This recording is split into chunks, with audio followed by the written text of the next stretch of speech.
शुक्रिया सभापति महोदय, आपने मुझे समय दिया। आदरणीय सभापति महोदय, अंधेरों को चांदनी बताकर बेच रही एंटायर पॉलिटिकल साइंस वाली सरकार की दो लाइनों में, दुष्यंत जी, मेरे साथी की लाइनों में नहीं, दुष्यंत जी की लाइनों में एक परिभाषा, मैं बेपनाह अंधेरों को सुबह कैसे कहूं, मैं बेपनाह अंधेरों को सुबह कैसे कहूं, मैं इन नजारों का अंधा तमाशबीन नहीं हूं। एक second, honourable finance minister, can you really examine very seriously, because Imran Pratap Gadi is giving Sharan Shari freely to everyone, can we tax it? This is the 6th occasion during the day. So if the House agrees and if the spirit of the House is that, why not some more revenue? Go on, Pradeep, continue.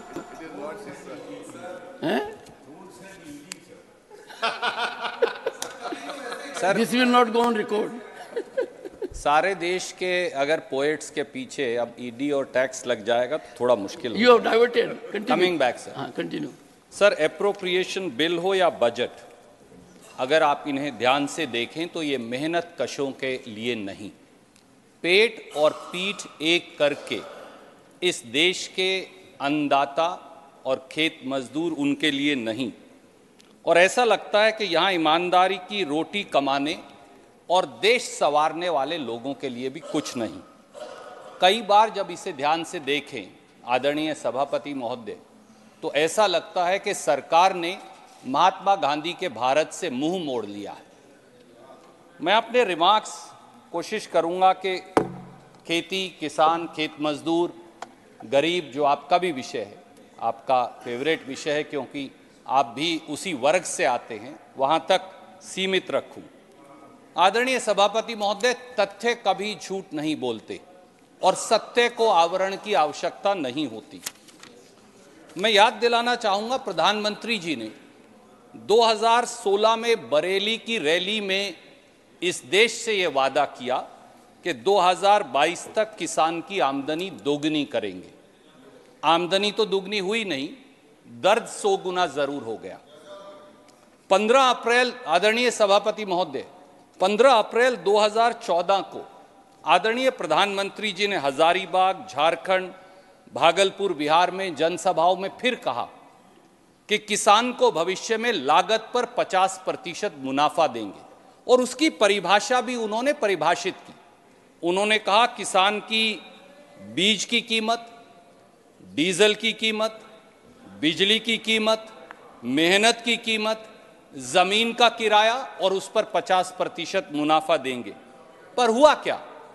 इसी सरकार ने 21 फरवरी 2015 को supreme court में एक शपथ पत्र दिया, मैं उसकी प्रतिलिपि यहां रख दूंगा, लेकर आया हूं आप चाहेंगे तो, और वहां उन्होंने कहा कि एमएसपी, न्यूनतम समर्थन मूल्य, कॉस्ट प्लस 50% प्रॉफिट पर निर्धारित नहीं हो सकता, क्योंकि इससे मार्केट डिस्टॉर्ट हो जाएगी। द 2 वर्ड्स आई कोट, इससे मार्केट डिस्टॉर्ट हो जाएगी। तो लागत पर 50% मुनाफा देने का किसान को वादा भी 15-15 लाख की तरह जुमला निकल गया। आदरणीय सभापति महोदय, मैं माननीय वित्त मंत्री जी का और सरकार के संज्ञान में लाना चाहता हूं, जब अन्नदाता आत्महत्या को मजबूर हो जाए तो सत्ता का सिंहासन डोलता क्यों नहीं? जब एनसीआरबी की report, national crimes record bureau की रिपोर्ट ये बताती हो कि पिछले 9 साल में 2014 से 2021 तक इस देश में 1,04,74 किसान और खेत मजदूर आत्महत्या को मजबूर हो गए। मैं एनसीआरबी की रिपोर्ट भी लाया हूं सर, ऑथेंटिकेट कर दूंगा। तो सरकार अपने मन के दरवाजे खोल किसान की पीड़ा की बात क्यों नहीं सुनती? और सर, जो 2022 की एनसीआरबी की रिपोर्ट आई है, जो 14 दिसंबर 2023 को रिलीज हुई थी, उसमें तो क्या लिखा कि 11,290 किसान और खेत मजदूरों ने 2022 में आत्महत्या की। यानी हर 1 घंटे में यानी हर 1 घंटे में 1 किसान और खेत मजदूर हमारे देश में आत्महत्या को मजबूर है।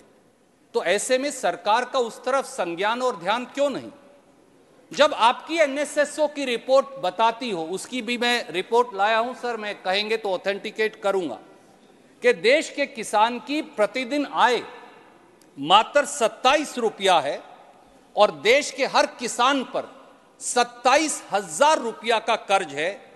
तो देश की सरकार ये कैसे कह सकती है इस सदन में और इसके बाहर कि सरकार के पास किसान की कर्जा मुक्ति का पैसा नहीं?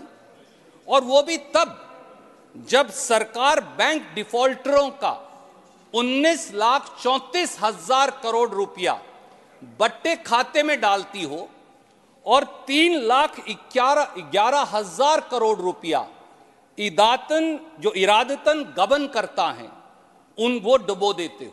इसको भी ऑथेंटिकेट करेंगे सर? बिल्कुल करूंगा मैं, इसीलिए मैं सर आज लेकर आऊं। मुझे मालूम है कि आदरणीय सभापति महोदय इतने विद्वान हैं कि नहीं तो मुझे कुछ कहने नहीं देंगे। You have invoked my indulgence. Yes. And I'm No, sure sir, you I don't place have it to invoke, all on the sir. table of the house. Sir हम सब आपकी इंटेलिजेंस के कायल हैं, इन्वोकेशन की जरूरत नहीं है।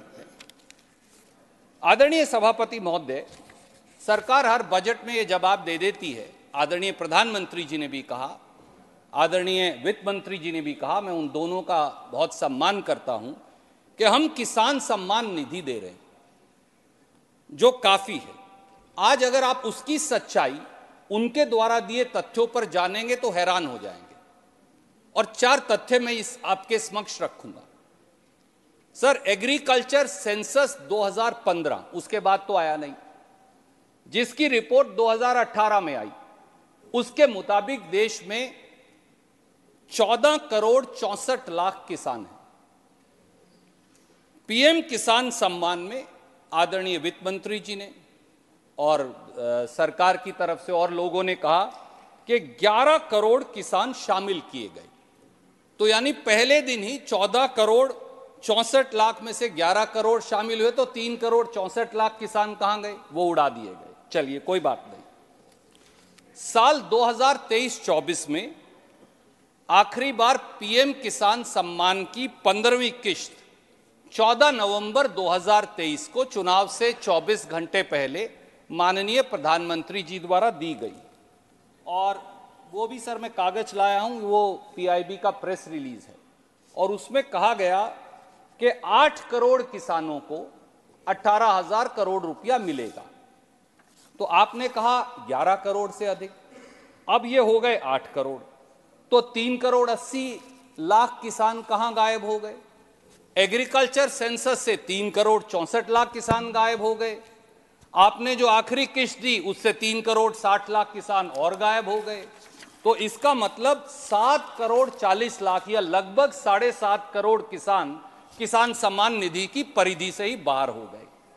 अब एक और इंटरेस्टिंग तथ्य सर, आपने जो बजट पेश किया माननीय वित्त मंत्री जी और सरकार ने, उसमें आया ये संख्या, लगता है मुझे ये संशय है, और ये संशय आप जब जवाब देंगे तो जरूर दूर करेंगे देश का, कि ये संख्या अब और कम करनी है। 7.5 करोड़ तो उड़ा दिए, अब और कम करने।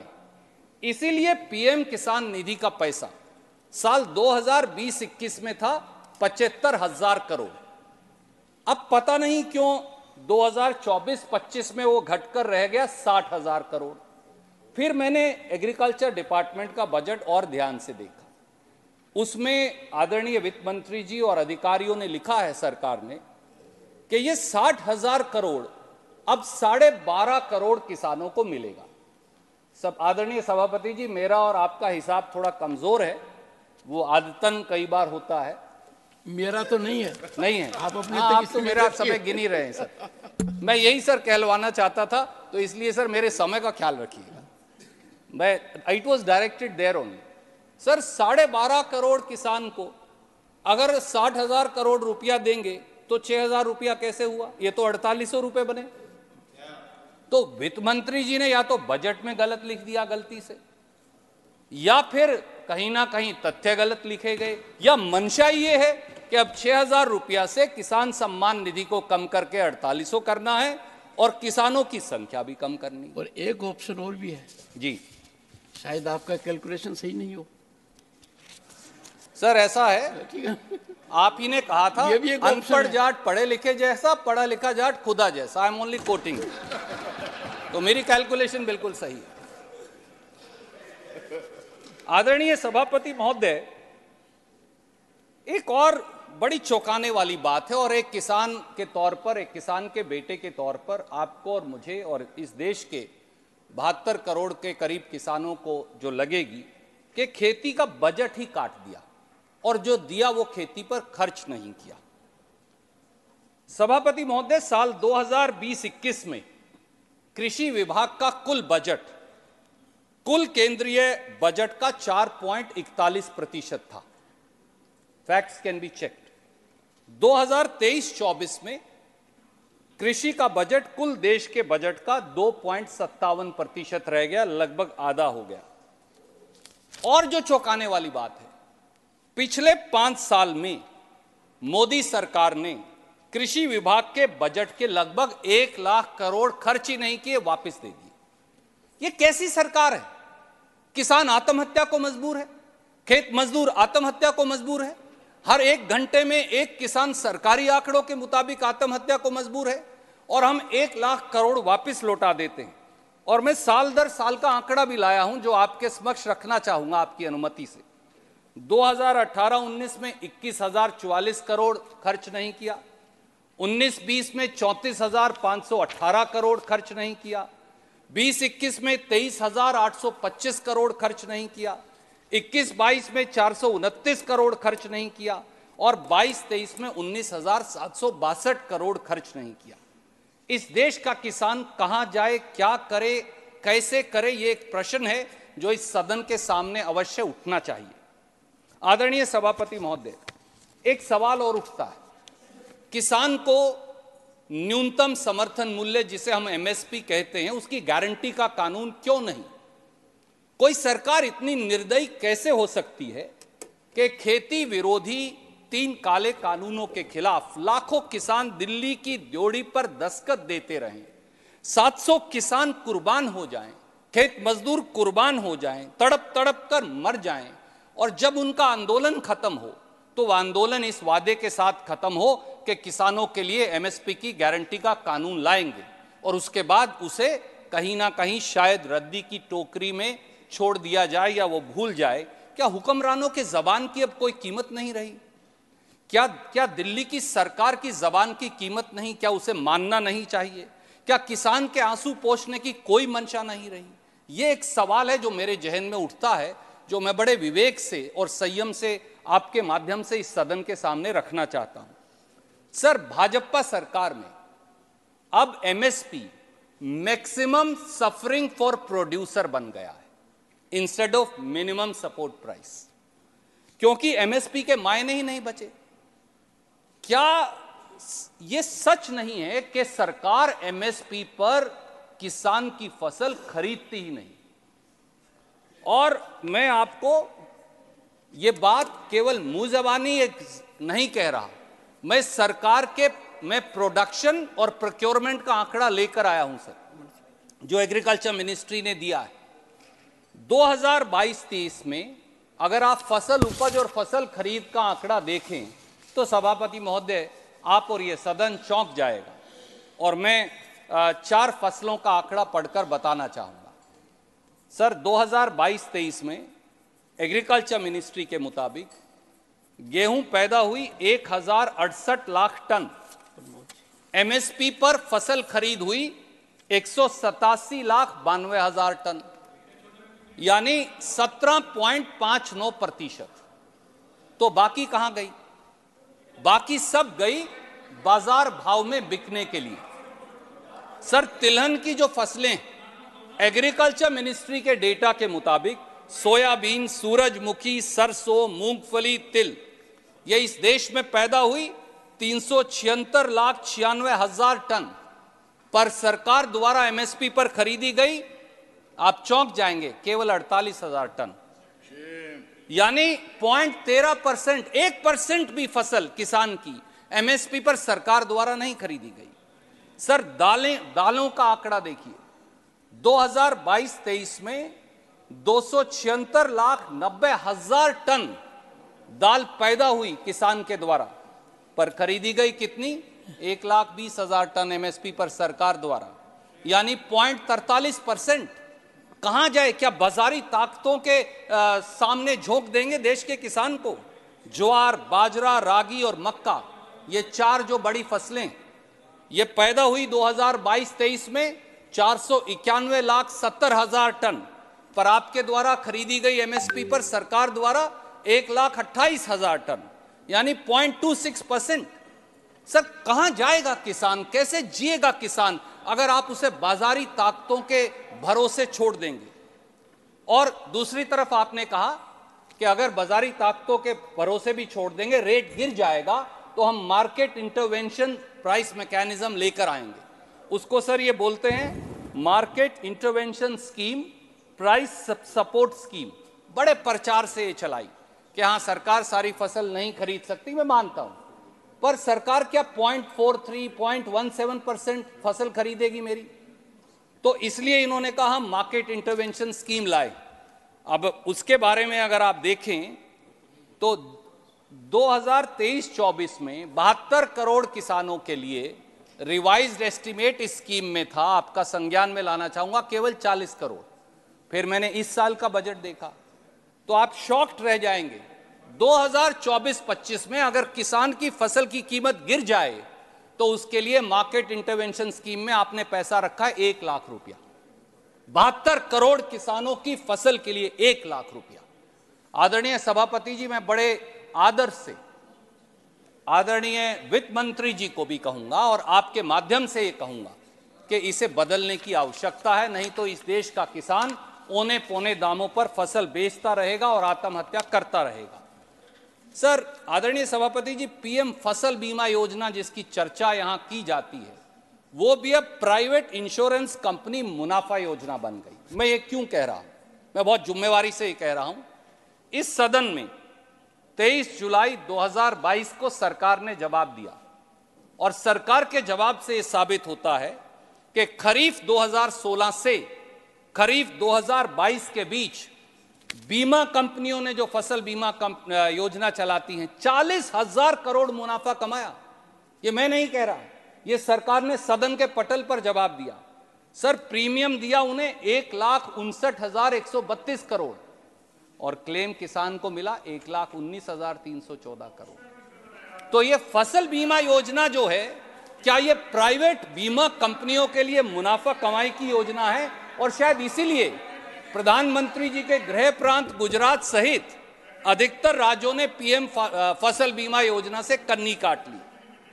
सभापति जी, देश की सच्चाई ये है कि हम एक तरफ हर साल 6,000 रुपया किसान को देने की दुहाई देते हैं, पर किसान की जेब से 25,000 रुपया प्रति हेक्टेयर हर साल टैक्सेस में निकाल लेते हैं।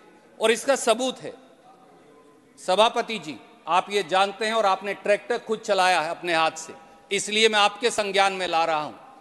किसान का ईंधन क्या है? डीजल। डीजल पर मई 2014 में एक्साइज ड्यूटी थी 3 रुपया 46 पैसे प्रति लीटर। लगभग 8 और 9 साल बाद आज एक्साइज ड्यूटी उसी डीजल पर है 15 रुपया 80 पैसे प्रति लीटर, यानी 357% अधिक।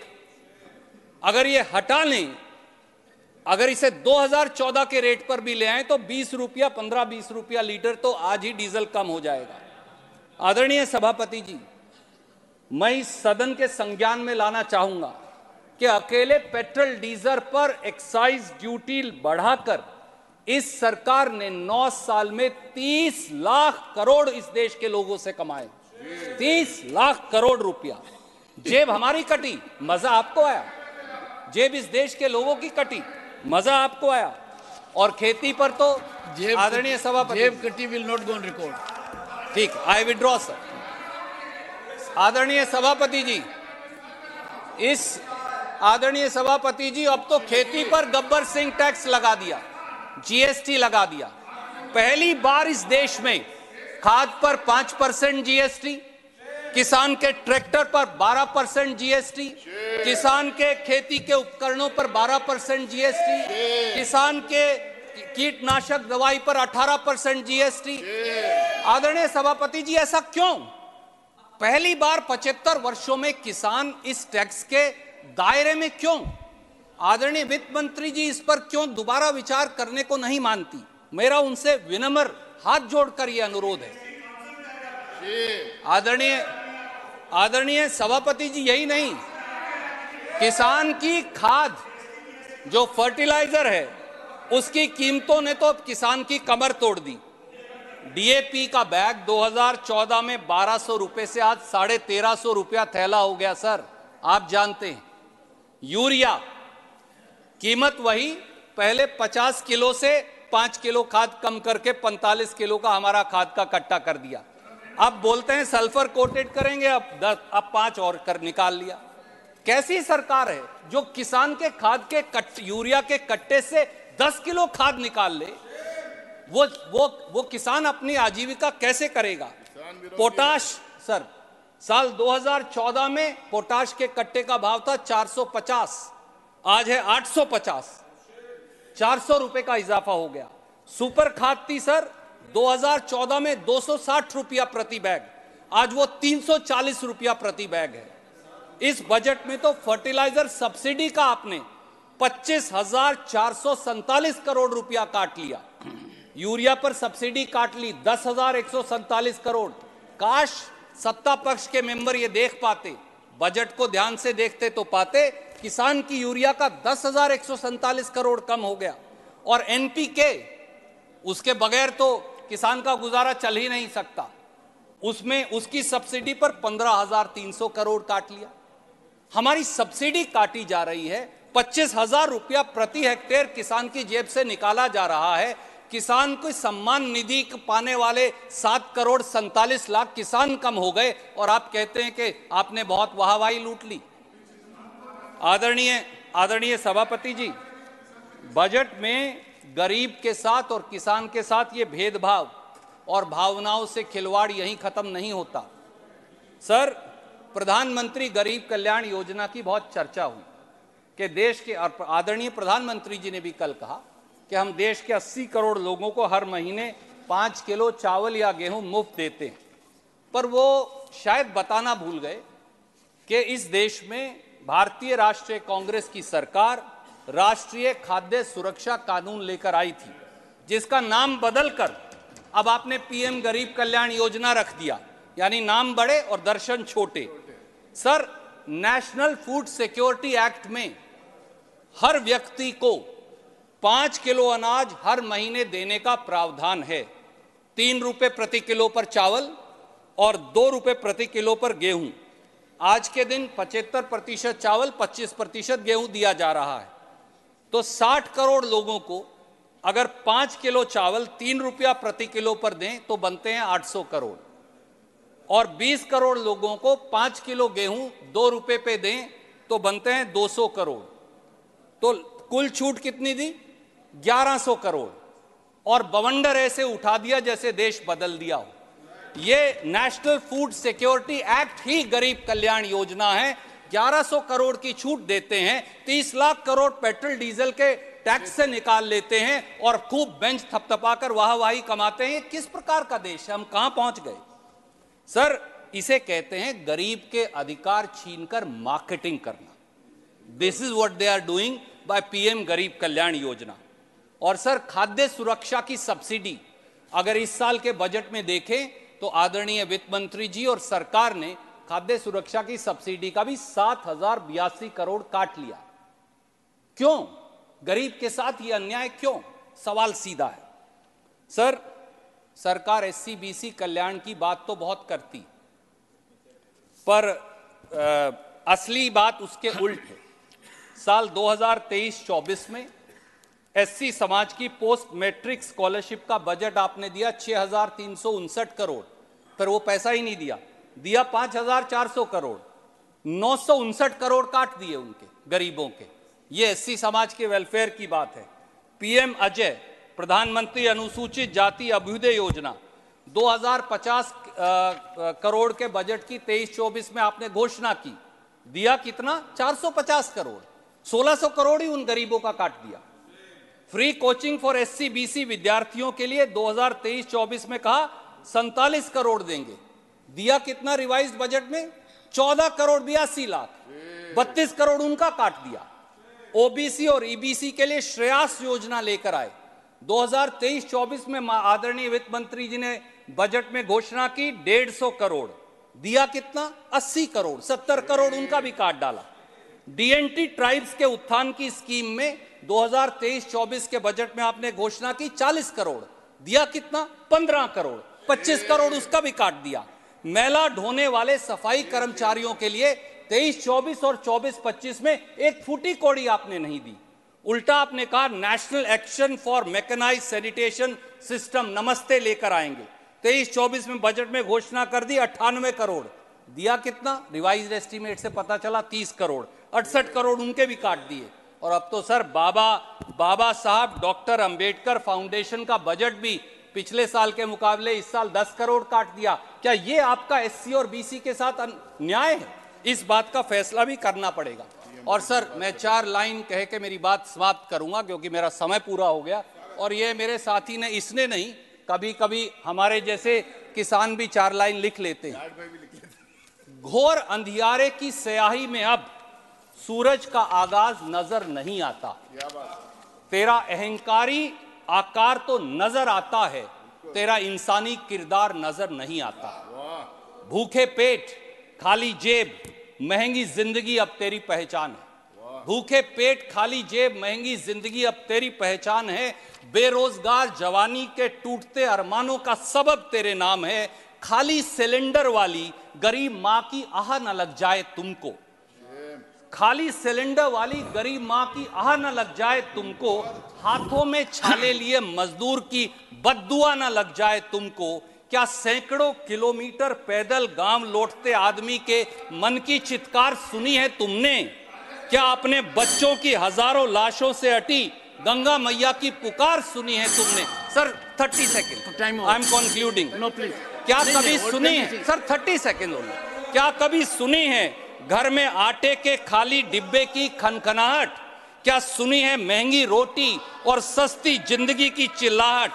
उठो, अहंकार की अट्टालिकाओं से बाहर तो आओ, सिसकती जिंदगी के दर्द को जान तो जाओ। अगर जान लोगे, महसूस करोगे तो पाओगे कि तुम्हें कराते हुए हिंदुस्तान की आवाज सुना। Nothing will go on record.